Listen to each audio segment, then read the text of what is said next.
Hello guys, ഞങ്ങളുടെ കുഞ്ഞുമണി ഇന്ന് ആദ്യമായിട്ട് അംഗനവാടിയിലേക്ക് പഠിക്കാനായിട്ട് പോവുകയാണ് കേട്ടോ. ഇത്രയും ദിവസം ഇടയ്ക്കിടയ്ക്കുള്ള പോയി വരവായിരുന്നു. കാരണം എന്താ, അംഗനവാടി ഞങ്ങളുടെ തൊട്ടടുത്തായതുകൊണ്ട്. എന്നാൽ ഇന്ന് പ്രവേശനോത്സവമാണ് കേട്ടോ. അപ്പം രാവിലെ കുളിയൊക്കെ കഴിഞ്ഞ് ദൈവത്തോട് നന്നായിട്ട് പ്രാർത്ഥിക്കലൊക്കെ കഴിഞ്ഞ് കുഞ്ഞുമുണ്ടും ജുബ്ബയൊക്കെ ഇട്ടിട്ട് നമ്മുടെ ചമ്രവട്ടം അയ്യപ്പസ്വാമി ക്ഷേത്രത്തിലേക്ക് തൊഴുകാൻ വേണ്ടിയിട്ട് റെഡിയായി നിൽക്കുകയാണ് കേട്ടോ. അച്ഛൻ്റെയും അമ്മയുടെയും കൂടിയാണ് പോകുന്നത്. മുണ്ട് ഞങ്ങൾക്ക് ഭയങ്കര ഇഷ്ടമാണ് കേട്ടോ. അതുകൊണ്ട് ഞാൻ അമ്പലങ്ങളിലേക്ക് പോകുമ്പോൾ മിക്കവാറും മുണ്ടാണ് എടുത്തു കൊടുക്കാറ്. അങ്ങനെ അമ്പലത്തിൽ പോയി വന്നു, ഏട്ടൻ്റെ ഒപ്പം ഇരുന്നിട്ട് ചായയൊക്കെ കുടിച്ചു. ഇന്ന് ഇഡ്ഡലി സാമ്പാറും ആയിരുന്നു. അതിനുശേഷം ഞങ്ങൾ അംഗനവാടിയിലേക്ക് പോകാൻ വേണ്ടിയിട്ട് റെഡിയായേ. ഭയങ്കര ഇൻട്രസ്റ്റ് ആയിരുന്നു കേട്ടോ പോകാനായിട്ട്. അമ്മയൊന്നും വരണ്ട, ഞാൻ ഒറ്റയ്ക്ക് പൊക്കോളാം, അമ്മ ഇവിടെ തന്നെ നിന്നോ എന്നൊക്കെ പറഞ്ഞിട്ട് പോയേ. ഗേറ്റിൻ്റെ അവിടെ എത്തിയപ്പോൾ കുറേ പുതിയ കൂട്ടുകാരെയൊക്കെ കണ്ടപ്പോൾ ഒരു അമ്മാന്തം, പോണോ പോണ്ടേന്ന്. അപ്പോൾ ഞാനും കൂടെ ചെന്നോട്ടോ, എന്തായാലും പോണച്ചിട്ട് തന്നെയായിരുന്നു.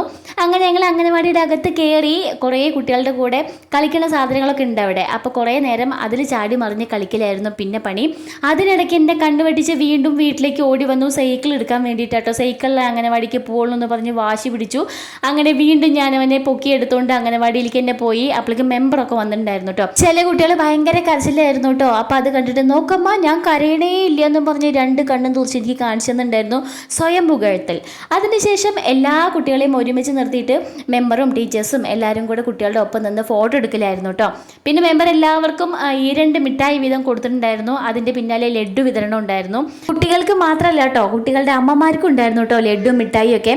അതിനിടയ്ക്ക് വീണ്ടും വീട്ടിലേക്ക് ഓടി വന്നു. ഇതാണ് അടുത്ത അംഗനവാടി ഉണ്ടായാലുള്ള കുഴപ്പം. അപ്പോൾ ടീച്ചർ പറഞ്ഞു തൽക്കാലം അമ്മയും കുട്ടിയും പോയിക്കോളൂ, തിങ്കളാഴ്ച വന്നാൽ മതി എന്നൊക്കെ പറഞ്ഞിട്ട് ഞങ്ങൾ അവിടെ നിന്ന് പോന്നു കേട്ടോ. അപ്പോൾ ഇത്രയേ ഉള്ളൂ. അടുത്ത വീഡിയോയിൽ കാണാം. ടാറ്റാ.